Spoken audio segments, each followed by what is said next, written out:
Ok, pour faire peut-être une petite transition, on va revenir peut-être sur le sport, mais parce que on voit que c'est vraiment ce sur quoi vous avez vraiment vécu beaucoup plus, où vous vous sentez beaucoup plus à l'aise aussi. Mais maintenant qu'on parle de Sékou Touré, il a gouverné, vous avez connu la gouvernance de Sékou Touré, vous avez connu tous les régimes qui ont suivi. Aujourd'hui, si on devait peut-être faire cette petite parenthèse politique-là, vous pensez que c'était, si vous devez faire, je vais dire, une comparaison des différents régimes qui ont suivi et celui de Sékou Touré, est-ce qu'il y a eu un meilleur régime après Sékou Touré ou peut-être ça n'a pas été le cas? Vous savez, si on parle des individus, chaque individu est une personnalité à suivre et à respecter. Ok.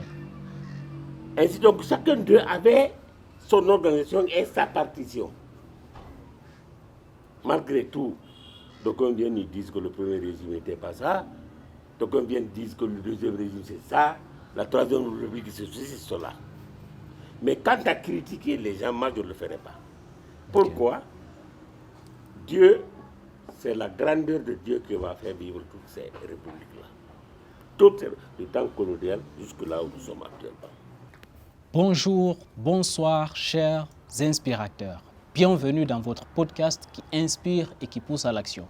Alors, vous le comprenez bien, vous comprenez à partir de ce nom que ce podcast, il vous inspire, il promeut l'excellence locale et il appelle à l'action. Il appelle surtout les plus jeunes à l'action. L'idéal qui se cache derrière, c'est que vous, jeunes, preniez exemple de tous ceux-là qui vont passer sur nos différents plateaux et qui vont partager, échanger avec nous sur leurs réussites, leurs échecs, mais aussi leur secret de parcours le plus important. Si vous êtes prêts, nous on est prêts. Osa, bien.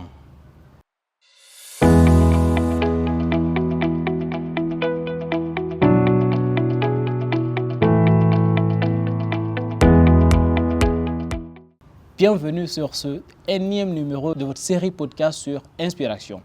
Aujourd'hui, nous sommes dans un nouveau plateau et vous le comprendrez, nous sommes allés aujourd'hui pour vous à la rencontre d'un doyen. Avec lui, nous allons échanger sur son parcours, nous allons échanger en profondeur parce que celui-là aujourd'hui, vous comprenez que nous ne sommes pas dans notre studio habituel, nous sommes allés à sa rencontre parce que c'est quelqu'un de vraiment noble, respectueux et respectable, à qui on voue toute notre admiration. Voilà pourquoi aujourd'hui nous nous sommes déplacés en personne, nous sommes allés à sa rencontre et c'est dans l'espoir que ce qu'il va vous raconter aujourd'hui puisse vous servir de leçon. Avant que moi je ne parle de lui, d'abord à lui la parole. Bonsoir et bienvenue doyen. Bonsoir monsieur. J'espère que vous allez bien. Je vais bien. Super, Dieu merci. Et on vous remercie de vous être prêté à notre émission. Et vous êtes sur le plateau de Inspiration. Donc, vous l'aurez compris à travers la petite introduction, c'est un podcast qui vraiment fait la promotion de l'excellence locale dans le but d'inspirer les nouvelles générations qui sont en train de monter. Et donc, pour ceux-là qui nous écoutent, ils se demandent forcément ce monsieur à ma gauche, s'il vous plaît. Ça c'est effectif. Je suis Elhadj Thierno Alpha Oumar Bari. Elhadj parce que j'ai fait la Mecque. Et Thierno, Dieu m'a aidé, j'ai fait le Coran. Et j'ai eu la couronne. Et Alpha, c'est la chefferie déjà, comme vous le connaissez traditionnellement. Oui. Dieu m'a fait de mon chef jusqu'à ce que je suis. Et Oumar, c'est le grand que vous connaissez, au temps de notre prophète, Mohammed Rasulullah sallallahu alayhi wa sallam. Donc, pour moi, c'est une joie de me présenter à vous. C'est une joie que vous veniez vers moi afin que vous donniez des exemples au niveau de la jeunesse, pour la jeunesse, et afin de mieux servir et utile. Je comprends. Nous vous remercions en tout cas de vous être prêtés à notre émission sur Inspiration, sur ce podcast. Et aujourd'hui, nous sommes très heureux de vous recevoir. Et on sait que ceux-là aussi qui auront la chance de regarder ce podcast, ils seront vraiment très satisfaits parce que je sais ce qui se cache derrière. Alors, Elhadj, nous nous posons les questions, mais les gens, vous vous êtes présentés, c'est vrai, vous êtes Elhadj Thierno Alpha Oumar Bari. Nous, on vous connaît avec le nom de Elhadj Djoum. Elhadj Djoum, oui. On se demande c'est quoi. Mais avant qu'on en parle peut-être, celui-là qui regarde peut-être ce podcast, il se demande est-ce que Elhadj a fait les études? Oui, bon, d'abord je vous remercie. J'ai réservé ce surnom, ce Solilec-là, jusqu'à ce que j'apporte là où il est sorti. D'accord, il n'y a pas de C'est problème. pour cette raison, sans cela, j'allais vous ajouter le gym. Maintenant que j'ai brandi plusieurs choses sur le chemin de Dieu, c'est pour cette raison que je n'ai pas ajouté le gym là-bas. Il n'y a pas de problème. Sans cela, lorsque j'étais en fonction, le gym là faisait toujours partie, même dans mes signatures. Donc, comme je vous dis, on peut prendre même 3 solilecs de mon parcours dans la vie. Que je reconnaisse des choses parce qu'on peut oublier, mais certainement ce que je vous dirai, c'est une réalité et ça va vous intéresser. C'est très important. Et moi, en tant qu'Alpha Oumar Bari, j'ai fait l'école primaire d'abord, parce que je vous disais 3 solilecs. Ok. Et premièrement, c'est en matière d'enfance, jeunesse et école. Ok. Deuxièmement, c'est ma fonction D'accord. étatique, ma fonction dans l'État. Et troisièmement, c'est dans le grand plateau sportif. Il n'y a pas de problème. Et ça va prendre trop de temps. Ah oui, on a Je tout sais le que temps. je vais raccourcir. Il n'y a pas de problème. Peut-être- Allez-y. Peut-être un jour viendra où vous viendrez, j'ajouterai. On ne sait rien. On a tout notre temps aujourd'hui. Je suis disponible à vous. Il n'y a pas de problème. Et donc j'ai fait mes études primaires à l'école primaire de Massi. Ça c'est dans Pita. Ok. Ça c'est la région. À ce moment c'était une région. C'est la préfecture actuelle de Pita. Massi est une section de la préfecture de Pita. D'accord. Donc j'ai fait là-bas, Dieu merci, j'ai eu à l'examen et la bourse et le CEP, le certificat d'études primaires. Ok. Bon, j'ai eu tout ça là. J'ai fait pour la première fois le lycée de l'Abbé. D'abord, j'étais affecté au début, lorsque j'ai été admis au lycée d'Onga, Ok. de Conakry. Mais à force de temps, vu les parents fatigués, j'étais obligé de revenir vers la zone. C'est ainsi que je suis venu à l'Abbé, au lycée de l'Abbé. J'ai fait le collège cours de l'Abbé à l'époque et le lycée. Entre-temps, il y a eu la grève des enseignants. D'accord. Oui, Et c'est c'était en 2000 ou bien en 1900 combien? Ah, ben ça, c'est en 1960, 61. Waouh. Et alors, lorsque j'ai fait les études ici, il y a eu la grève, on a ramené tout le monde chez soi. Ainsi donc, le collège de Pita a été créé. Ok. C'était la main, comment on appelle ça, c'était le travail humain, l'investissement humain Ok. qui travaillait à ce moment, tellement que la République était organisée à l'époque. Ainsi donc, ayant fait quelques classes à Pita, et on m'a envoyé au lycée de Dalaba, Ok. où j'ai décroché mon brevet. Ça, c'est en 1965. Waouh. Bon, donc là, je suis allé au lycée de l'Abbé, au lycée de Dalaba. Au lycée de Dalaba. Du lycée de Dalaba, maintenant, j'ai été envoyé au lycée de Conakry Encore. encore. Ok. Mais néanmoins, vu les circonstances et compte tenu, n'est-ce pas, de la valeur parentale que nous avions à l'époque, je suis revenu faire l'école normale des instructeurs de Pita. Je suis de la première promotion de cette école, c'est moi qui l'ai ouverte. Waouh. Et c'était en quelle année? C'était en 1968, non, 66, fin Ok. 66, 66, 67. Ok. Donc en 66, 67, on me ramène, j'ai fait l'école normale. En 68, c'était 2 ans ensemble à l'école normale. J'ai été admis et 5e de la République. Wow. En ce moment, même les pays demandaient des cadres guinéens. On m'a envoyé au Mali, mais je n'ai pas voulu rejoindre compte tenu de l'état de mes parents. D'accord. Alors je suis resté auprès d'eux. J'ai fait l'école normale de Kinkon-Pita. Après ça, je suis sorti. Et Pita m'a retenu compte tenu de la branche sportive que j'avais. D'accord. Donc, pour bloquer là, en attendant, je vais revenir sur la partie sportive. D'accord. Étant déjà un sportif, je me suis adonné très tôt au football. D'accord. Nous faisions des jeux On jouait des chiffons attachés, c'était ceux qui représentaient les ballons. Nous avons les fauteuils qu'on appelait ici, il y avait du caoutchouc dedans. Donc on fabriquait des ballons nous-mêmes. Wow. Et on jouait dans ce... Et les ballons étaient tenaces? Les ballons étaient tenaces, ça restait longtemps. Wow. Très longtemps. C'était pas gonflé. On mettait du chiffon à l'intérieur, maintenant on collait. Ça rebondissait, et très fort d'ailleurs. Wow. Donc, j'ai appartenu à l'école primaire, à l'équipe de l'école primaire d'abord de Passy. Ok. Nous avons fait quelques rencontres dans ça, avec les bombolis, quelques éléments de pita. Mais les vacances, il y avait toujours une organisation, une ambiance. Ok. Bon, donc, après ça, je suis venu au collège cours de l'abbé pour raccourcir, pour ne pas parler du lycée. Là aussi, j'ai appartenu à cette équipe-là, de football. Bon, après, nous sommes repartis dans nos villages d'origine, dans nos villes d'origine. Là encore, j'étais membre de l'équipe et très influent de l'équipe. Et après ça, nous avons fait des rencontres interscolaires. Ces rencontres interscolaires aussi nous a fait ici vraiment à des points de retour, comme on le dit. Donc, nous étions engagés, j'étais engagé davantage pour faire continuer le sport afin que tout le monde sache qui est moi. Donc voilà, de là, je suis allé au lycée de Dalaba. À Dalaba, nous avons formé une équipe qu'on appelait l'Université Club. C'était une source de l'Université Club de Guinée. Parce qu'en Guinée, il y avait un club, l'Université Club, dont j'appartenais à ce club. Donc, après Dalaba, à Dalaba, j'ai commencé à jouer le basketball. Donc déjà que vous étiez dans le football, vous avez également commencé le basketball. Le basketball et le volleyball. Wow. En même temps.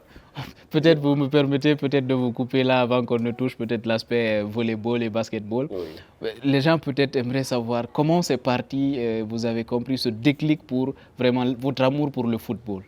Sachant que peut-être issu d'une famille musulmane et peul, parfois c'est des réalités auxquelles les familles n'accordent pas vraiment du crédit. Effectivement. C'est lorsque nous partions à l'école, on commençait à s'entraîner là-bas en petit groupe. Et on m'appelait le vent, tellement que j'étais rapide. La rapidité, waouh. J'étais rapide, je n'avais pas la taille là, jusqu'à ce point. Donc le football, c'est l'endurance.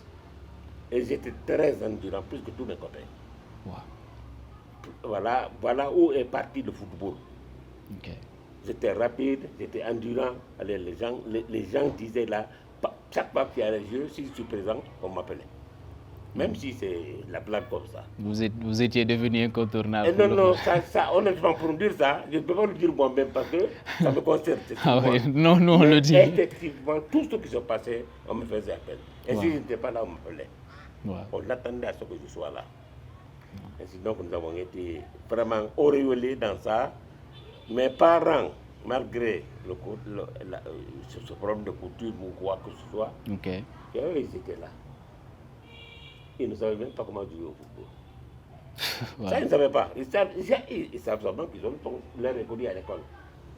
Maintenant, là-bas, c'est là-bas où j'ai appris avec les gens et je suis devenu influent. J'ai dépassé tout le monde. C'est pourquoi, au niveau de l'école primaire, j'ai été tout de suite choisi. Et au niveau du collège, c'est-à-dire du secondaire, j'étais là encore choisi. Et ainsi donc, lorsque nous avons terminé je vous disais qu'on est venu à quelque chose, je suis de la première promotion. Mais avant ça, lorsque nous avons quitté Dalaba d'abord, on m'a envoyé au lycée de Kindia. Au lycée de Kindia où je me suis imposé davantage en basketball et en football. Donc j'étais membre de l'équipe scolaire de football et membre de l'équipe scolaire de basketball. Et à ce moment, vraiment, les scolaires étaient beaucoup admirés, il fallait voir. C'était formidable, le jeu. On jouait comme les équipes fédérales. Donc, lorsque je suis revenu à Kinkon, on sortait enseignant. Oui, vous avez fait l'école normale des instituteurs. Des instituteurs, où je suis de la première promotion. Et 5e de la République. Et 5e de la République à l'examen de sortie. Donc, c'est en ce moment que mes parents ont compris effectivement que je ne blaguais pas à l'école. Wow. Ainsi, je suis sorti comme instructeur adjoint stagiaire. Après cela, après l'école normale, j'ai été muté à Pita. Ok. Maintenant, je rentre immédiatement dans l'administration. Je vais aller à l'administration et en sport. D'accord. Donc, je suis rentré comment je vais appeler? Dans l'administration à Pita. Dans l'administration à Pita. J'ai été directeur d'une école dès ma sortie. Wow. L'école de Benduko, dans Wow. Pita, où je suis resté quelques 2 ans. Ok. 2 ans presque, c'était 1 an et quelques, 2 ans. Alors là, je te dis que j'avais même des gens qui étaient plus âgés que moi dans l'école. Wow. J'avais des gens qui avaient mon âge dans l'école. Et qui étaient élèves dans Qui l'établissement. étaient mes élèves maintenant, Wow. à l'école élémentaire, là, qui étaient mes élèves. En Ok. ce moment, on ne voyait pas la grandeur de l'individu pour dire bon, qu'il a dépassé ça, qu'il a dépassé ça. Tant qu'il donne, il donne. Ok. Alors, en 1968, vers la fin de l'année, Ok. la Guinée avait besoin, n'est-ce pas, de nouveaux cadres en basketball. Alors, ils sont sortis, l'entraîneur national, et nous avions à l'époque un entraîneur international Ok. du nom de coach coach Witch. Ok. Il est russe. Il est russe. Ok. Un russe, l'entraîneur russe. Donc, il est resté avec nous. Ils sont venus, ils m'ont trouvé à Pita. Ok. Et ils ont cherché à faire organiser des entraînements de basketball là-bas pour dépister des éléments. Alors même dans la boue, c'est dans la boue d'ailleurs que nous jouions à l'époque. Au basket. Au basket. Wow. Il y avait le problème de mobilisation ou bien de former des terrains de basket, Ouais. ça n'existait pas. Au moins vous aviez les paniers. Oui, on avait les paniers. Ok. On avait les paniers parce que les paniers sont faciles à construire. Ok. Parce que moi j'en ai construit Ok. personnellement en tant qu'entraîneur. Ainsi donc, ces messieurs-là sont venus, on a fait une matinée d'entraînement Ok. à Pita où se trouve effectivement actuellement la maison des jeunes. Donc, il y avait la maison du parti qui était derrière, le terrain était devant ces escaliers-là avant qu'on ne construise un nouveau terrain à Pita. Donc, ils sont venus, mais l'élan qu'ils ont vu à moi, ils ne m'ont même pas demandé. J'ai été l'un des présélectionnés de la République de Guinée, immédiatement là. Donc, c'était le mois de décembre. Le mois de décembre de 1968. 68, ok. Ainsi, mon frère, nous avons continué les débats au mois de mars 1969. Ok. C'est un télégramme qui vient à la fédération. Le bureau fédéral l'a reçu. Et en ce moment, je n'avais même pas pris le nom de Jim. Ok. Le nom de Jim, là, je ne l'avais pas pris. C'est Bari, c'était ça. Ok. Lorsqu'ils m'ont appelé, nous sommes allés, ils me disent, bon, la nation a besoin de toi dans l'équipe nationale de basketball.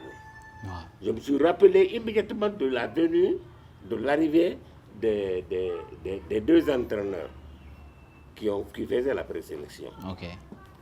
Donc, bref, nous avons été sélectionnés. Nous étions 17 à être présélectionnés dans l'équipe nationale. Ok. 17. Mais Dieu merci, à mon temps, parmi tous ces 17-là, j'ai été le seul à être retenu dans l'équipe nationale. Wow. Les autres là, on les a renvoyés comme ça. Wow. Bon, donc, en matière de sport, au niveau de la sortie, j'ai commencé par là à monter. L'équipe fédérale de Pita de football, j'étais le capitaine de cette équipe. J'étais arrière central comme poste. Mon frère, on a vieilli d'accord, mais on n'osait pas m'approcher. Ah oui. Donc Dieu a voulu. Et ça se sent dans la voix même. Certes, vous avez vieilli, mais dans la voix, on sent toujours cette endurance de jeune. Merci beaucoup. Donc voilà comment j'ai franchi la ligne jusqu'à être fonctionnaire. Ouais. Mais là, c'est dans la fonction là que je cumulais maintenant. Parce qu'au volleyball, je l'ai consolidé, n'est-ce pas, surtout à Pita, Ok. lorsque j'étais déjà instructeur. j'ai occupé l'école de Bendougou. Après, on m'a ramené en ville. C'est à quelque part de la ville de Pita. Après, on m'a ramené en ville, à Pita 2. Après, on m'a pris en tête de m'envoyer à Guémé. De Guémé, on m'envoie à Pita 1. Ok. Bon, c'était les 3 grandes écoles de choses. Plus maintenant le collège. Bon, comme presque nous ne faisions pas une semaine en Guinée, une fois, nous sortions immédiatement. L'équipe nationale de basketball était convoitée. Nous avons été les premiers à ramener une coupe à République de Guinée. Et cette coupe l'équipe nationale de basketball. Nous avons été les premiers, parmi tous les sports, d'envoyer une coupe à République de Guinée. Et ça, où est-ce qu'on l'a eu? C'est aux Jeux de Brazzaville. En 1970. C'était des Jeux olympiques ou... Oui, c'était des Jeux africains zonaux. Donc, lorsqu'on disait les Jeux africains, c'est comme si on dit dans la Coupe de l'Afrique. C'est nous ici. Donc, on est resté comme ça. Maintenant, toujours de l'école, on m'appelle la Conakry. Ils ont vu qu'ils ne pouvaient pas à mettre main sur moi continuellement parce qu'à chaque instant, on m'appelle. Et bon aussi, je n'accepte jamais. En ce moment, le ministre de l'Éducation, c'était Mamadi Keïta. Mamadi Keïta, une fois, nous avons joué contre le Zaïre. Il m'a muté sur le champ à Conakry. Et il me dit carrément que je dois rejoindre le département. Mais ma mère me plaisait beaucoup. Une fois, je suis allé le rencontrer. Il est venu à Pita, en mission. Il m'a vu. Dès qu'il m'a vu, il s'est intéressé à moi immédiatement. Il fallait voir tous les gens. Voyez-vous, lorsqu'une personnalité s'intéresse à un individu, on voit que cet individu-là, c'est une personne de renom. Et voilà. Donc, j'ai dit, camarade ministre, si vous acceptez bien, laissez-moi ici. Parce que moi, j'ai ma mère qui est très vieille. Ma mère n'était pas aussi vieille à ce moment, mais je ne voulais pas aller à Conakry, rester là-bas. Néanmoins, chaque semaine, il y a un télégramme qui arrive, m'invitant. Parce qu'il y a des matchs amicaux qui se jouaient, il y a des matchs de vertige qui se jouaient, etc. Alors c'est ainsi qu'il m'a laissé habiter. Parce que voilà quelqu'un qui aimait beaucoup sa maman aussi. Je l'ai connu à travers, n'est-ce pas, l'amour que j'avais pour ma mère. Je l'ai connu à travers ça. Lorsque je lui ai parlé de ça, j'ai vu immédiatement comment il était. Il dit oui, donc je te laisse ici. Il a invité immédiatement le bureau fédéral à faire beaucoup attention à moi. Je suis l'un des éléments sur lesquels le pays compte. Il dit ça, on reste ensemble là, après il s'en va. Bon. On est resté là, paf, pour une nouvelle administration. On me met à l'école normale des instituteurs. Parce que moi, j'étais sorti déjà. J'avais une expérience dans la chose. Et comme cela se disait, on cherchait à faire, je suis un instituteur grimpant. Vous connaissez ce que cela veut dire? Donc vous avez fait une ascension, quoi. Voilà. Alors c'était si j'ai fait les examens jusqu'à être professeur. Bon, dans l'école normale là-bas, qu'est-ce qu'ils ont fait? Ils ont dit, écoutez, lui, il est professeur maintenant. On a besoin de lui, on risque de le retirer. Ça, c'est le responsable de l'hôpital qui avançait cela. Donc, tout de suite, on m'a envoyé comme surveillant général à Kenkon, à l'école normale des instituteurs à Kenkon. En ce moment, c'était l'ENP qui se prolongeait à l'école normale des instituteurs. Arrivé là-bas, on m'a tout de suite donné des cours. Je faisais là-bas laboratoire professionnel, la législation scolaire et l'alphabétisation venait de naître. Donc je me suis débrouillé tant que mal dans l'alphabétisation, j'ai alphabétisé les gens en polar. On sent que vous avez vraiment fait, vous avez vraiment fait du chemin et beaucoup de casquettes à la fois. Ça vraiment, en ce moment, ça c'est resté comme ça. Donc, resté jusqu'à 1977, oui, jusqu'à 1976, paf, on m'envoie au CGR de l'Abbé. Ok. C'était le gouverneur général de la Révolution à l'époque. Et qui était là comme ministre résident, qu'on appelait le délégué du développement rural. Ok. C'était Karim Kera. Certainement, vous avez entendu parler de lui. Karim Kera était là ministre. Donc, moi, je suis venu comme directeur des sports du CGR. Entre-temps, on a créé l'inspection nationale de la GRDA au niveau des provinces. Et là, je vous dis, j'occupais de Koundara jusqu'à Mamou. Wow. De Koundara jusqu'à Mamou, j'étais là. En tant qu'inspecteur. Ah non, pas encore, je n'étais pas encore inspecteur. Ok. J'étais directeur national des sports. Ok.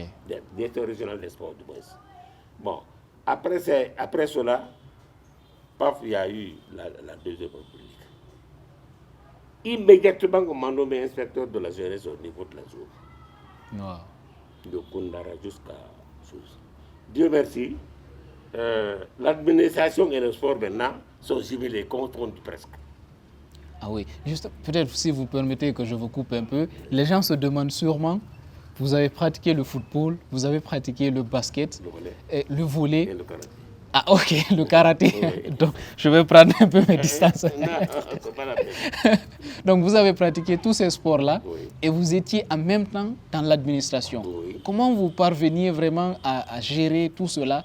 Parce qu'aujourd'hui peut-être il y a beaucoup de jeunes qui se disent, ok, je suis en train de faire le football, mais ils ont peut-être une passion pour le basket, pour le karaté, mais qui se disent forcément c'est deux sports qui ne vont pas de pair. Vous, comment vous avez pu gérer tous ces sports que vous avez pratiqués et en même temps l'administration? C'est très simple, tout dépend de la volonté. On dit, comment dire, c'est comme si c'est la polyandrie, quelqu'un épousait plusieurs femmes. Ok. Donc je me suis débrouillé à respecter les règles de chaque discipline. Wow. Et ces disciplines encore, j'ai commencé en première position à jouer au football. Le basket est venu là, le volley est venu, le karaté est venu. Mais le karaté est venu avant le volleyball. Okay. Est-ce que ça vous est arrivé d'avoir un match de football à jouer à la même date peut-être qu'un match de basket ou de volley, oui. et que se trouvent tous les deux matchs soient vraiment importants? Bon, très bien. Même cela en équipe nationale, on a eu ça à Conakry. Wow. Pardon, à Nouakchott. Ok, Nouakchott. À Nouakchott. Ok. On a eu ça. Nous étions deux à faire toutes les disciplines là. Moi aussi, réussi la feu. Quel Et repose en moi-même. paix. Est-ce que vous voyez? Maintenant, pour répondre à votre question, il y avait des matchs de basket comme il y avait des matchs de football. Et je vous dis, Dieu a fait de moi un homme complet. Donc si, parce que le football se jouait toujours le soir de la journée, on organisait le basketball ou le volleyball les matins. Ok. Les compétitions. Maintenant, l'entraînement, pour l'entraînement, ça c'était à ma guise. Mais comme je devais défendre les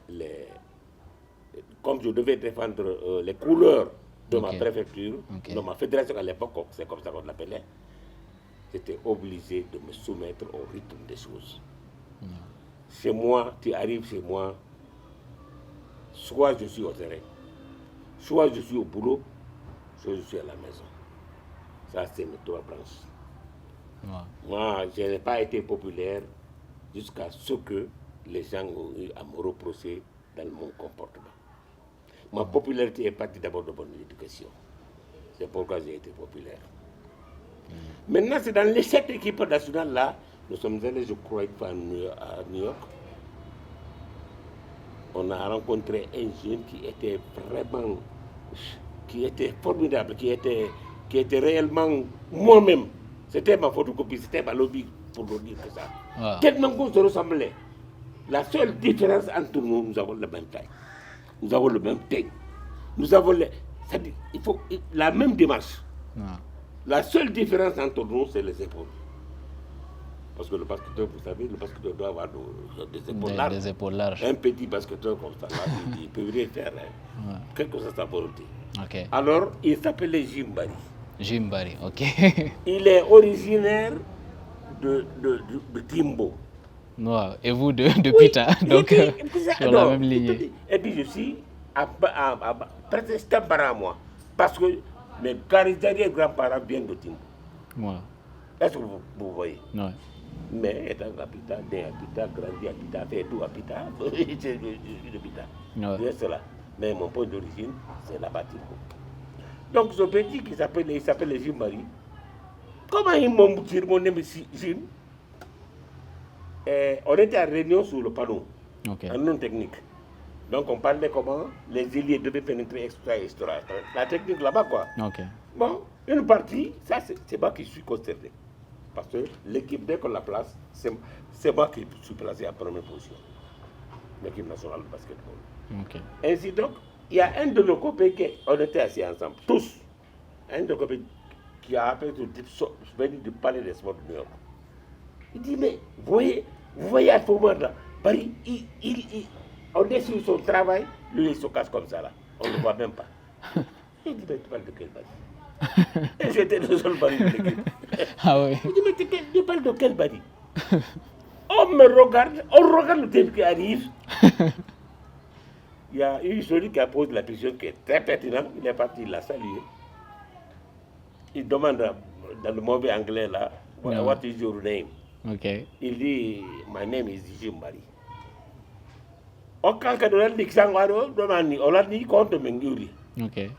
You come from which country? We come from Guinée. Depuis ce jour, là, comme il s'appelle les Jim. Wow. Donc c'est de là qu'est parti le sobriquet Jim. Le sobriquet Jim là. Maintenant, j'ai compris, je ne savais pas, j'ai compris finalement qu'on ne doit pas se vexer lorsqu'on dit quelque chose sur toi. Au contraire, tu passes à tous les moyens habiles pour pouvoir détruire ça.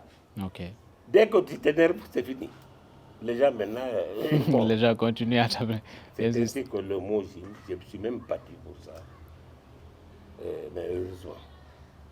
Donc finalement, lorsque j'ai compris, ça me tellement bien. Et si tu vas à mon temps, trouver la jeunesse, si tu dis pas Jim, ils ne connaissent pas. Ils ne connaissent pas c'est qui. Ils ne connaissent pas. Mais maintenant, là, tu vas voir des gens adultes. Ils ont dit, comme tu dis, ils vont te parler tout de suite. Qu'est-ce que c'est? Ce que j'ai fait sur ce terrain-là, j'ai fait trembler des gens sur le terrain de football ici. Parce que j'étais à Pita, c'était les fédérations qui se rencontraient. Il y avait Tougué, il y avait Mandi, il y avait non, Koubia n'était même pas né en ce moment. Il y a l'élément là, n'était même pas né. Il y a Kundara, il y a Gawal, bon, il y a Mamou, il y a Talaba, bon, etc. Mais Dieu merci, partout où je suis allé, j'ai été danse. On m'applaudissait, on me suivait, après le match, les enfants me suivaient. Donc, c'est ainsi que nous avons franchi, vous avez su, maintenant, vous connaissez l'origine de ce briquet-là. De ce briquet, ah oui. Jusqu'à maintenant, d'ailleurs, il y a des gens, lorsque tu leur dis Elhadj Alpha Oumar, ils se perdent à savoir ce qui est. Après, il est à tel, extra. Donc, Dieu merci, avec tout ça là, ce que j'ai été beaucoup marqué, c'est par l'équipe nationale de basketball. J'ai fait l'équipe nationale de football. Mais ça, je crois, c'est 5 à 6 rencontres comme ça. Parce qu'à ce moment, on n'aimait même pas le football. Non, être polyvalent, la polyvalence. La polyvalence, on disait au niveau national, si tu restes au football, tu restes au football. Si tu restes au basket, tu restes au basket. Maintenant, il y a une lutte entre les basketteurs, les volleyeurs et les footballeurs. Finalement, j'ai opté pour le basketball. C'est là où j'ai beaucoup d'idées. Là, sérieusement, Dieu merci quand même. J'ai eu la bénédiction de ma mère, de mes parents. Parce que là, je te dis que j'aime beaucoup ma mère.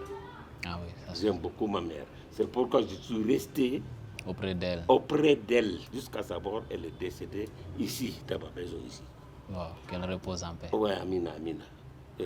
Et je vous dis, en ce moment, c'était réellement le fonctionnaire envié. Non seulement sportif, très populaire, connu de tout le monde, mais mes tâches administratives, j'étais toujours l'un des premiers. Non. L'un des premiers. Yeah, wow. Alors Dieu a voulu que je sois comme ça. Wow.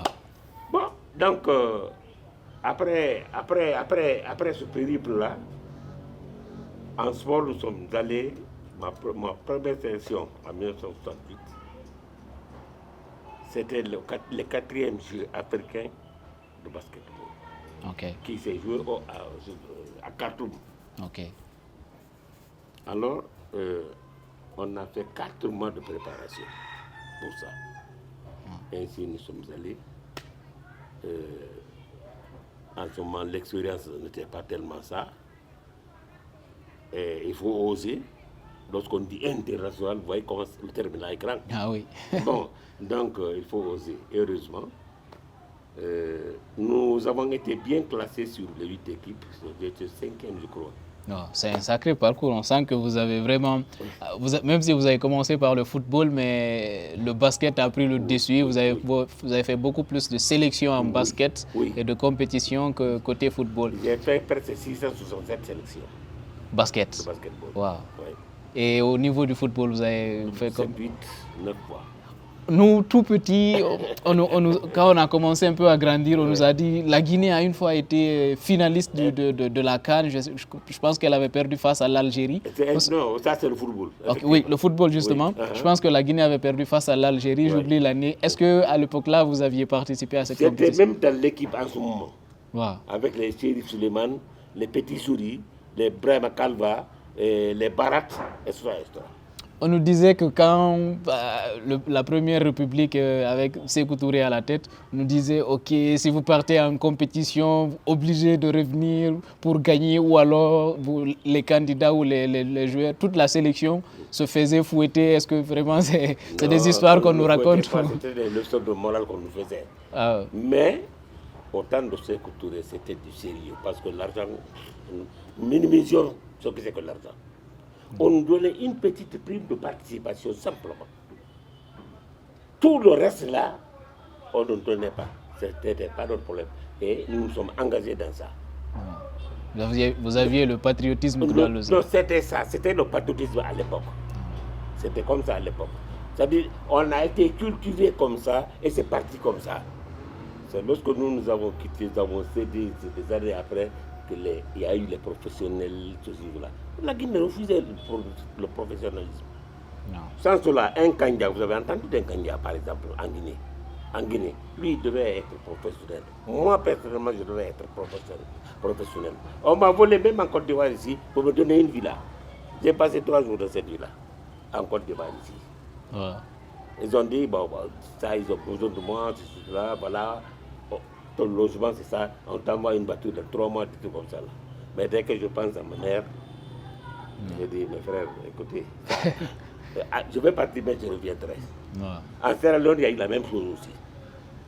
Bon, donc le football était vraiment légendaire. Et comment vous vous êtes senti après cette finale perdue face à l'Algérie, étant dans l'équipe, dans la sélection de l'équipe nationale? Nous tous qui étions là, nous étions fiers. Ouais. C'était une fierté, pourquoi? Parce que réellement, ce n'est pas n'importe qui qui peut accéder à une finale. Nous avons battu beaucoup d'équipes. Et en tournoi circuit fermé, et en tournoi aller et retour, okay. Nous avons battu beaucoup d'équipes avant d'être demi-finalistes. Et être finalement finalistes. Wow. Donc, nous, on ne baissait pas la lettre. Et ce qui nous a encouragé davantage, c'est ce que Touré en personne. J'ai même des photos ici. Si vous allez au salon, vous verrez des choses, lui il connaît. Bon, mais lui nous a encouragés parce qu'il nous a parlé d'une manière, on ne pouvait pas se décourager. Non. Je me rappelle lorsqu'on a joué contre le Congo. Ils ont battu chez eux là-bas. 3-0. Ouais. On a parlé de l'arbitre Kabamba qui avait arbitré, vous avez entendu tout ça. Les gens blancs avaient un arbitre, on dit Kabamba. Bon, on est revenu en Guinée, il s'est encouragé encore. Il a parlé sur les antennes de la voie de la révolution. Il dit un match de football est un aller et un retour. Ça, je me rappelle de ces termes-là. Nous étions là. Alors ça nous a encouragés. Il dit, nous verrons, il a ajouté, nous verrons entre la fatia et le dollar, qu'est-ce qu'il peut gagner. Parce que là, Kabab a été payé là-bas. Okay. En Guinée, ici, nos chefs ne payent pas les gens. On joue selon notre savoir. Okay. Donc, lorsqu'il a dit là, ça nous a encouragé davantage. Mais je te dis que l'équipe est venue en match retour. 4-0 de tape. Wow. Ça, il n'y avait même pas à dire. Touré, c'était un président qui était formidable, mais très banquier, très vantard. Il dit, je vous avais dit, la jeunesse, un match est un aller et un retour. Est-ce qu'il y avait eu peut-être, parce qu'il a dit, si je paraphrase un peu ses propos, Oui. nous allons voir entre la fatia et le dollar, qu'est-ce qui peut-être va prédominer. Est-ce que peut-être il n'y a pas eu des sages que vous avez approchés? Non, je te le dis très ouvertement. Ok. On ne sortait pas sans qu'on nous fasse des bénédictions pour nous. Ok. Ça, dans toute la République. Mais des catholiques jusqu'aux musulmans. Ok. Donc, il était très fier de nous. Il disait au bureau fédéral, par exemple, l'abbé, d'organiser des bénédictions pour les footballeurs, pour les sportifs de choses. Ceux de Pita, la même chose. Tout le monde, la République de Guinée. Wow. Donc, on bénissait toujours pour nous, parce que c'était l'arme maintenant. Ouais. En ce moment, tu ne peux pas rencontrer deux pays qui se battaient. Ils se battaient à travers le sport. Wow. Tu gagnes au sport, on dit, ah oui, il est meilleur à nous. Alors lui, il avait pris dans ce sens-là. Non. Donc, il nous a instruits comme ça. Intéressant. Ah. Et aujourd'hui, si je m'en vais vous poser cette question, peut-être vous avez connu le football depuis le bas âge, à l'époque de la Première République. Aujourd'hui, on a vécu plusieurs républiques, on est à la 5e. Hein? Donc, c'est quoi peut-être votre lecture que vous avez aujourd'hui du football d'avant, de comment vraiment ça se faisait, et du football de maintenant, là, vous étant déjà un professionnel, un doyen, un vétéran, comme ça se dit dans le langage footballistique? Le terme est bienvenu vétéran, mais je n'ai jamais été un professionnel.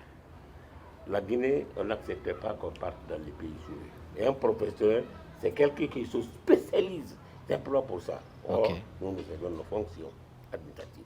Ok. Similairement avec maintenant nos fonctions sportives. Sportif, ok.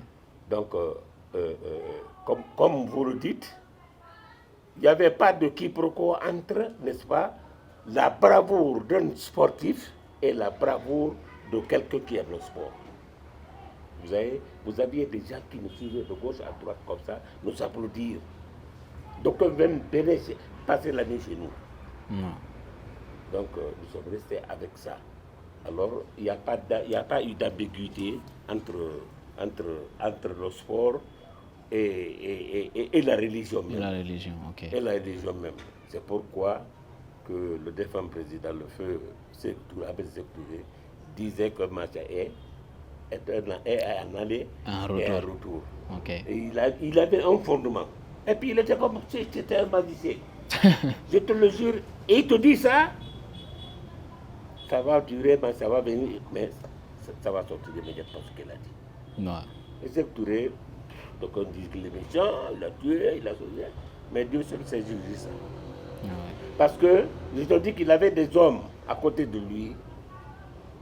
S'il a un peu échoué dans son organisation, ces gens-là sont partis. Ok. Alors c'est ce qui continue d'ailleurs en Guinée. C'est ce qui continue en Guinée. On t'applaudit pour un petit moment. Après, on vient au tir du pied. Donc c'est ce qu'il faut éviter dans un comportement. Ah oui, ça se dit que Sékou Touré, il a été vraiment sanguinaire, il a été peut-être dictateur et tout. Vous, ayant vécu avec lui, vous avez reçu des félicitations de sa part après vos différents matchs de football, vos engagements dans l'administration. Vous avez reçu des promotions venant de lui et de ses ministres. Et aujourd'hui, vous, peut-être, c'est quoi la lecture que vous aviez, pas que vous avez maintenant de lui, mais que vous aviez de lui pendant que vous viviez avec lui? Avec lui, nous le prenions comme le sauveur de la jeunesse. Non. Ah, sincèrement, ça c'est sans arrière-pensée. Celui qui le critiquait, en tout cas, ce n'est pas un sportif. qui a atteint surtout les sommets. Parce que nous, à cette époque-là, on n'avait pas de barrière dans le monde. Ok. J'ai fait le monde entier en matière de basketball là. J'ai fait presque tous les grands pays du monde. Ok. Mais partout où on arrivait, là où on prend les douaniers, consultent, là, nous on nous laisse le passage. Wow. Et tout cela était vraiment de l'incarnation de Sékou Touré. Donc on dit qu'il a été sanguinaire, c'est parce qu'il était chef. Mais il ne faut pas oublier ses à côté, qui le poussaient à faire quelque chose. Et il reconnaissait que quelque chose est fait après l'acte. Après l'acte. Le plus souvent. Donc, comme on le dit peut-être chez nous en Poulard, c'est l'entourage qui est méchant, c'est pas forcément le chef. Non, la même, c'est trop dire. Ils étaient là. Okay. Parce que si par exemple moi je te rapproche, c'est pour que tu puisses me conseiller qu'est-ce que tu veux. Ah oui, je vous aide. Est-ce que tu comprends? Est-ce que tu comprends? Oui. On dit, bon, moi si je te rapproche, tu es mon conseiller. Si tu me vois faire du mal, normalement tu viens, tu me le dis. Ouais. Si je ne suis pas consentant, parce qu'il était comme ça, hein, si quelque chose ne le convenait pas, il disait carrément, tu auras place. Il était le seul, c'était le suprême. Hein. C'était le suprême. On l'appelait responsable suprême de la révolution. C'est comme ça qu'on l'appelait. Et ok, pour faire peut-être une petite transition, on va revenir peut-être sur le sport, mais parce que on voit que c'est vraiment ce sur quoi vous avez vraiment vécu beaucoup plus, où vous vous sentez beaucoup plus à l'aise aussi. Mais maintenant qu'on parle de Sékou Touré, il a gouverné, vous avez connu la gouvernance de Sékou Touré, vous avez connu tous les régimes qui ont suivi.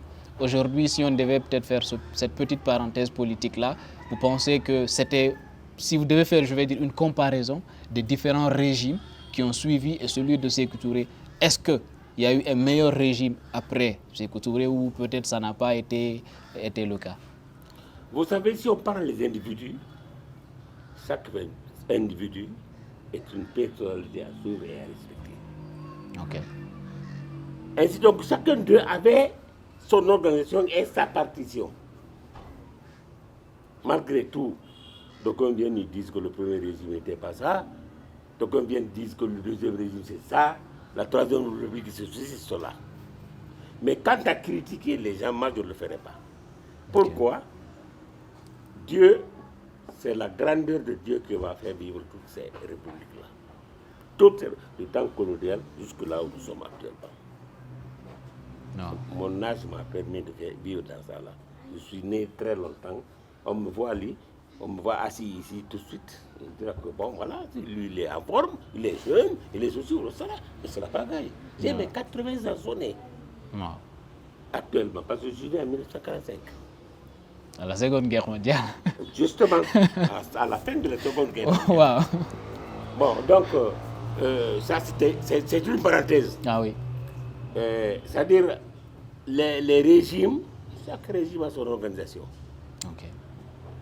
Mais ce que je peux vous dire seulement, le premier régime, c'est le régime libérateur de la Guinée. C'est le pays libérateur, c'est le premier libérateur de la Guinée. Okay. Et on est resté comme ça. À l'époque, on ne se fichait jamais de nous. Jamais. Je vais vous donner un exemple. Okay. Je vous ai donné un exemple sur le comportement des gens au niveau avec les choses. Okay. Maintenant, on nous enviait même, nous, les internationaux, on nous enviait sincèrement. Parce que là, on n'avait rien bien, on était gâtés. Si par exemple, moi je quittais Conakry, je venais d'une compétition, j'arrive. Tout ce que je demande, on le fait. L'administration le fait. Wow. Je vous donne un exemple très frappant. Une fois, il y a eu le change entre le Syrie et le franc guinéen. Vous savez, les changes se faisaient en un seul jour à l'époque. Okay. En un seul jour.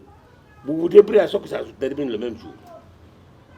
Donc, arrivé de ces gens-là, au niveau de la chose, nous étions, je crois, à Alger ou je ne sais pas, dans un autre pays. Ils ont fait les changements humanitaires, nous étions comme ça. Maintenant, nous avons eu de nos parents qui ont perdu beaucoup d'argent. Okay. Ils avaient là, maintenant, c'est des feuilles qu'ils avaient. Ouais. Des papiers inutiles. Ouais. Est-ce que vous comprenez? Moi, je suis arrivé à Pita parce que j'étais à l'époque à Pita. D'abord, à Conakry, on nous a dit de déclarer nos montants. Je dis non, non. Moi, j'ai fait le rusé. Ok. J'ai dit, il faut que j'aille pour savoir, parce que j'en ai par là, j'en ai parti, j'en ai un. J'ai confié. Ça, c'était pour pouvoir aider les parents. Parce que je connais qu'ils n'allaient pas pouvoir couvrir ça en un seul jour. Je me rappelle même, en ce moment, je suis venu, les gens m'ont envoyé les rangs. C'était un montant de 41 millions de francs guinéens. De francs guinéens. Or, le franc guinéen, en ce moment, un franc était à 10 francs CFA. Waouh. À cette époque. Vous étiez riche. Non, c'est pour les aider. Ah oui. C'est pour les aider à faire le change monétaire.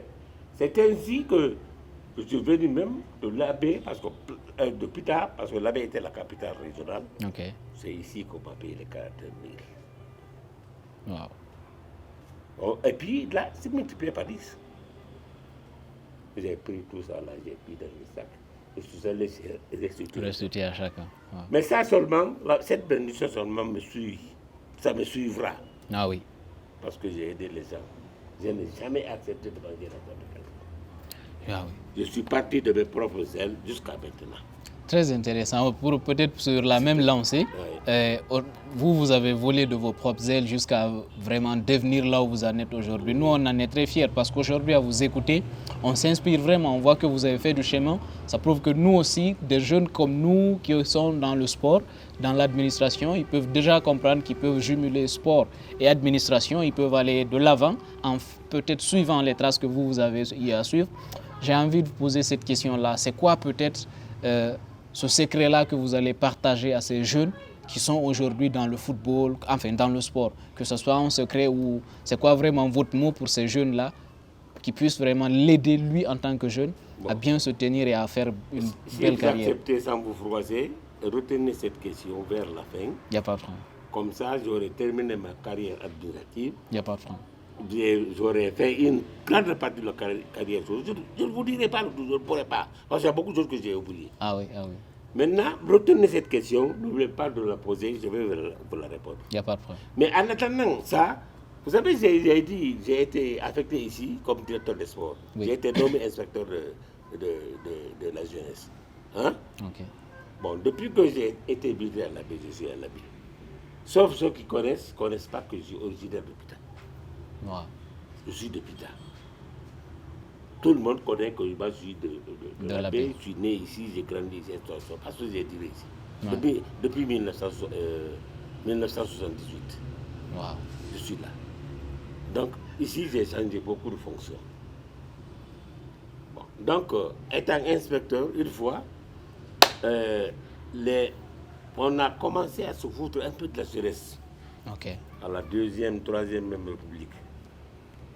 C'est ainsi comment j'ai tout de suite cherché à rejoindre l'éducation au ministère de l'Éducation. Okay. Parce que même à la jeunesse, il n'y avait même pas de statut de vie.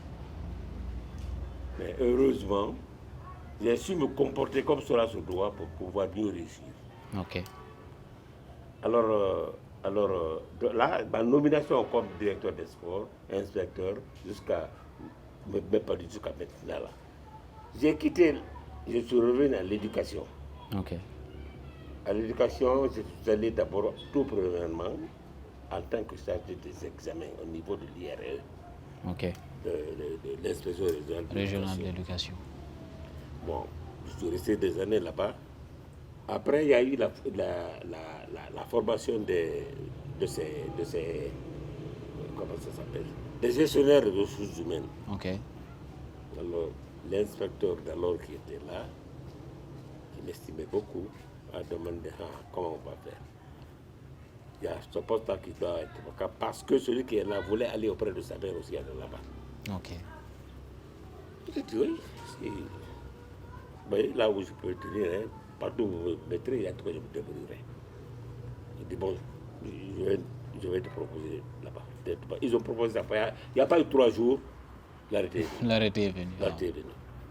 Alors c'est ainsi que j'ai été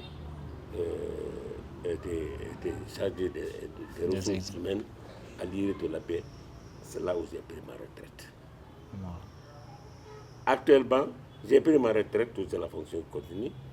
J'ai pris ma retraite, mais dans cette retraite, je n'ai pas à me reposer. Non. Je suis présentement le président de tous les retraités de l'année. Wow. Donc actuellement, je suis le président. Maintenant, là. Alors, c'est te dire combien de fois, lorsqu'on fait du bon travail, on réussit toujours. Ah oui. Lorsqu'on fait du bon travail, on l'a fait pour soi-même. Ce n'est pas pour une autre personne. Voilà, c'est ce que j'inviterai à la jeunesse d'être obtempérant. Ok. Non seulement obtempérant, ça vient maintenant à votre question. Ok. Vous me demandez quel est le conseil que je vais donner à Ce jeune qui est dans cette le jeunesse. sport. Oui. D'abord, la jeunesse là et moi. Parce que la plupart de cette jeunesse, j'ai eu l'occasion de former beaucoup d'entre eux.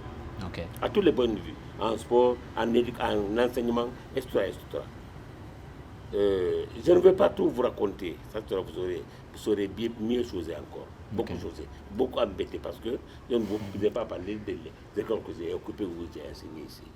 Après cela.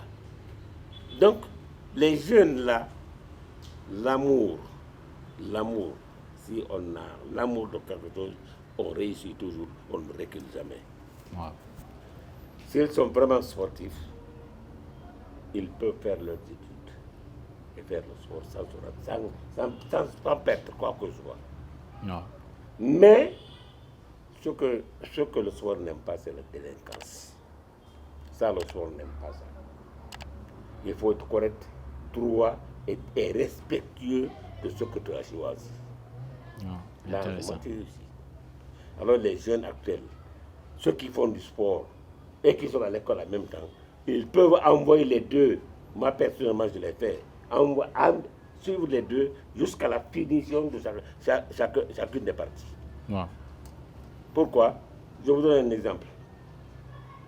Le football, par exemple, c'est l'entraînement. Ouais. C'est ce que fait la valeur de l'étude. L'entraînement, ça peut se faire le matin, ça peut se faire le soir. Le soir, oui. Mais pratiquement beaucoup plus loin le soir. Beaucoup plus loin le soir. C'est ainsi que je leur demanderai de poursuivre l'entraînement le soir. Le matin, ils font le footing. Ok. Ils font le footing le matin pour pouvoir maintenir leur condition physique.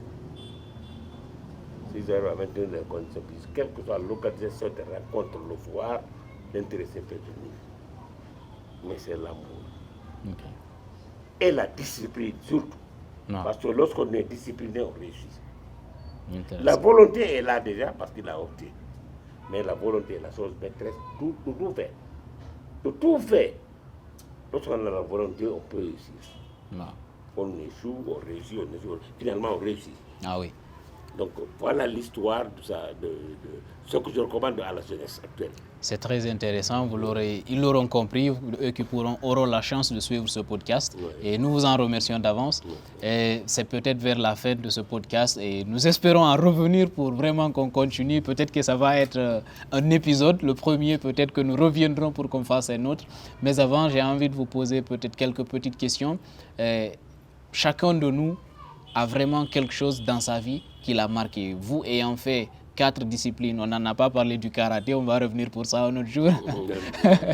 Vous avez fait vraiment le football, basketball, volleyball et vous avez fait également le karaté. Dans toutes ces disciplines que vous avez eu à pratiquer là, est-ce qu'il est arrivé à un moment où vous vous êtes dit forcément, face à cette situation-là, je ne peux plus continuer ce rêve-là, cet amour que j'ai pour le basket là, vous par exemple en particulier, le basket. Est-ce que c'est arrivé à un moment où vous vous êtes dit vraiment, non, il faut lâcher prise, il faut que j'abandonne? Une bonne question. J'ai à vous dire ici que pour pouvoir commettre les enfants là, il faut leur dire d'abord d'être apte, prompt et être amoureux de ce qu'on aime, de ce qu'on a choisi. Dans ça là, je n'ai pas rencontré de difficultés. Wow. Moi personnellement. Wow. J'ai eu des rencontres dures, très dures, mais jamais je n'ai été découragé. Jamais. Qu'est-ce qui vous a permis vraiment de tenir, de ne jamais avoir... C'est la volonté. On n'a les mêmes pas plus loin. Wow. C'est la volonté. J'avais la volonté de réussir en sport parce que ma popularité est venue de là. Non. J'ai été populaire à travers ce sport-là. Donc il fallait montrer aux gens la volonté qu'on a. Actuellement, je suis vieux, je suis béquille. C'est tout, ça me fait mal. C'est pas parce que je suis cassé ou cela, non, mais c'est la fatigue. La fatigue. Non. On vieillit, on ne guérit jamais.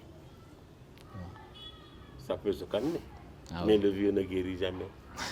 Alors c'est comme ça, mais maintenant, compte tenu de mon âge, aujourd'hui, dans l'équipe nationale,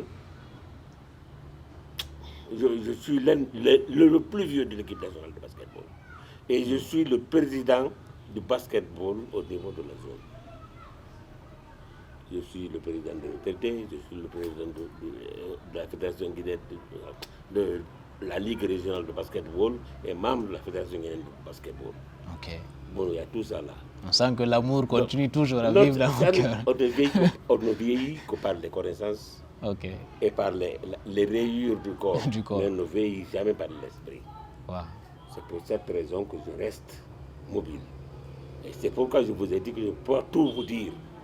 Un jour viendra peut-être, ça va me revenir à l'idée. Mais il y a beaucoup de choses que j'ai omis et où j'ai laissé, où j'ai oublié. Il n'y a pas de problème. Nous, on va revenir parce que c'est vraiment intéressant ce que vous nous partagez là. On va revenir vraiment un autre jour pour ça. Mais j'ai envie peut-être de lancer cette autre question. C'est au cours de vraiment votre parcours, qu'est-ce qui vous a beaucoup plus marqué que peut-être vous avez gardé en secret, que vous n'aviez peut-être pas partagé au public comme ça? Quelle est cette chose-là qui vous a vraiment marqué de tout votre parcours et que vous aimeriez peut-être partager avec nous aussi? Non, il n'y a pas de problème pour ça. Moi, je n'ai jamais été sobre. Ok. J'ai entraîné pas mal de basketteurs qui sont restés des internationaux, qui sont même dans les pays d'ici jusqu'à la Mauritanie. J'aime les basketteurs là-dedans. Mais ce qui m'a marqué de plus dans ça, c'est ma réussite. C'est ma conviction dans ce que j'ai aimé. Ça m'a marqué personnellement, même moi. Je me mets à réfléchir des fois, je dis, mais bien sûr. Vous savez, lorsqu'on fait des rencontres, on a toujours des bévues. On a toujours des anomalies. On a toujours quelque chose qui te fait mal.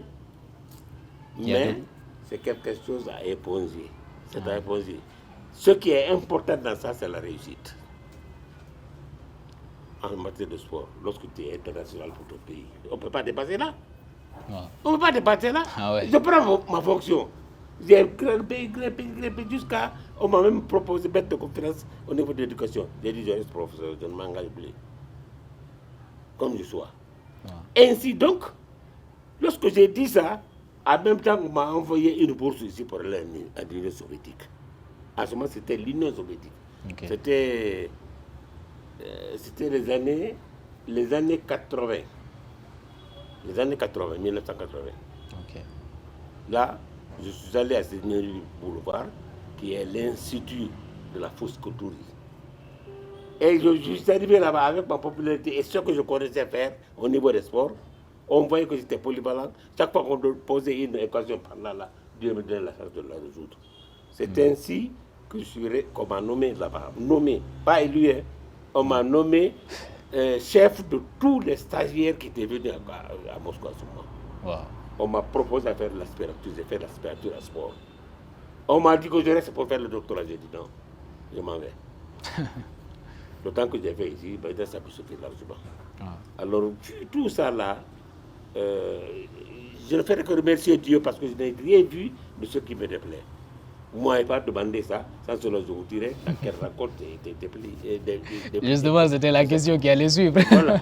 Donc là alors, nous avons beaucoup joué à la fête des bases. J'ai fait 637 sélections.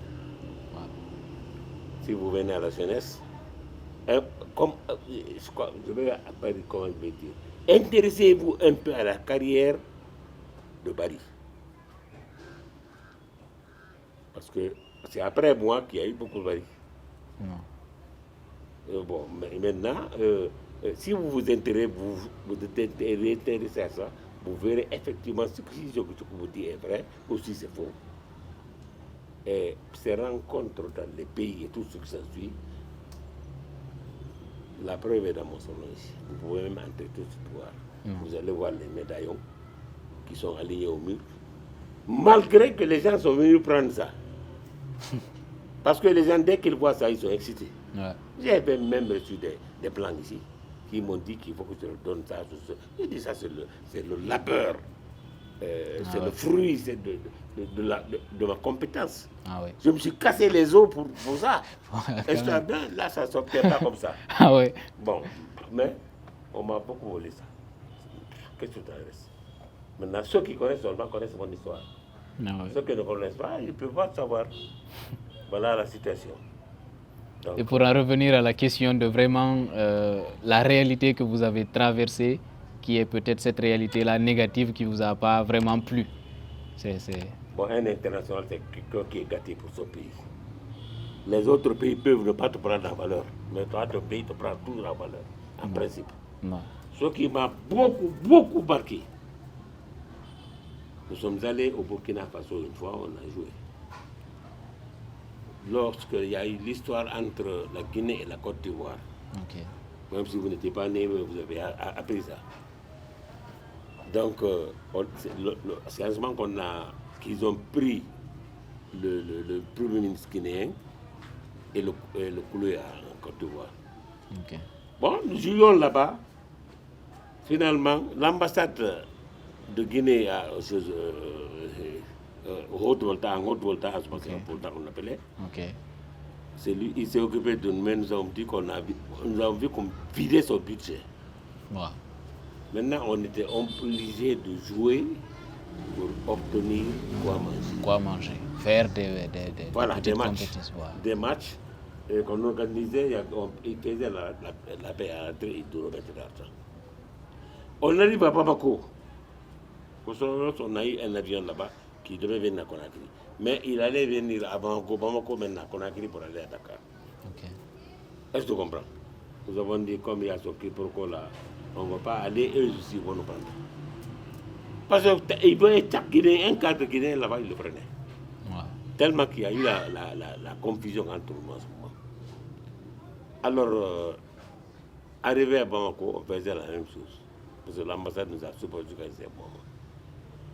Bon, pour faire manger 15 personnes, ça c'est pas petit. Ouais, c'est beaucoup. Bon, alors nous sommes restés là. Un jour, un avion est venu à Bamako. À Bamako. Ils nous disent qu'ils viennent à Conakry. Ok. Pour c'était la joie pour vous. Paf, ils changent de programme. Ils disent qu'il faut la Côte d'Ivoire après ils vont à Guinée. À ce jour-là, on s'est révolté. Nos collègues Soussou qui étaient là-bas, ils ont lancé des insolences maternelles. Wow. Des insolences. Vous avez un autre là-bas, tellement qu'il était vexé, il a craché sur les gens là-bas, sur les policiers. Je te le jure. Non. Bon, on dit, niet, on ne descend pas de l'avion. Et l'avion va à Conakry, directement. Conakry, vous partirez à Côte d'Ivoire après, vous partirez pour le Sénégal. On s'est imposé sur les gens-là. C'est lorsqu'on a réussi ça, ça m'a plu. Mais voilà une tournée qui m'a beaucoup marqué, que je n'oublie même pas. Wow. Je ne vais même pas vous raconter ce qu'on a eu là-bas comme bébé. C'est vrai. Merci vraiment. Et on a beaucoup appris aujourd'hui. Et ce fut un plaisir pour nous vraiment de vous recevoir sur ce plateau d'Inspiration. Et on espère pouvoir revenir prochainement encore pour vraiment faire un autre épisode. Parce que celui-là, pour nous, c'est vraiment intéressant ce que vous nous avez partagé là. Peut-être si vous aviez quelque chose à dire comme dernier mot pour vraiment cette rencontre-là, face à la caméra, s'il vous plaît, ce serait quoi vos derniers mots peut-être sur ce plateau? Je vous remercie beaucoup. Je suis très satisfait de votre engagement, de votre amabilité. Merci. Et je remercie le jeune qui vous a posé vers moi. Il s'agit d'Abdourahmane Diallo. Merci. C'est lui qui vous a posé vers moi pour venir partager un peu mon expérience. Et je vous demanderai, vous, qui êtes des journalistes, soyez de réelles personnes, de bonnes personnes. Faites un reportage qui peut beaucoup vous arranger dans votre comportement avec la masse. C'est la masse qui juge quelqu'un. Lorsque quelqu'un est jugé au niveau de la justice, la masse riposte. Les juges qui avaient l'affaire ont des remords. Il vaut mieux que vous travaillez et que les gens vous voient à rebond. en ce moment, vous aurez réussi et vous aurez franchi toutes les difficultés. Donc, je reste disponible pour vous, pour toutes choses que vous voulez. Tant que je peux, vraiment, je le livrer à votre conscience. Parce qu'un jour, moi, je vais mourir. Si je ne laisse pas quelque chose, on vous souhaite de vivre longtemps. Une perte pour vous. Ah oui. Voilà, je vous remercie beaucoup. Merci vraiment et nous vous remercions également. Merci. Chers inspirateurs, vous l'aurez compris, ce sont ces mots à lui. Et moi aussi, si je devais vous dire quelque chose, n'oubliez pas de faire un saut sur le passé pour pouvoir préparer votre futur. Et on se dit au prochain numéro. Peace.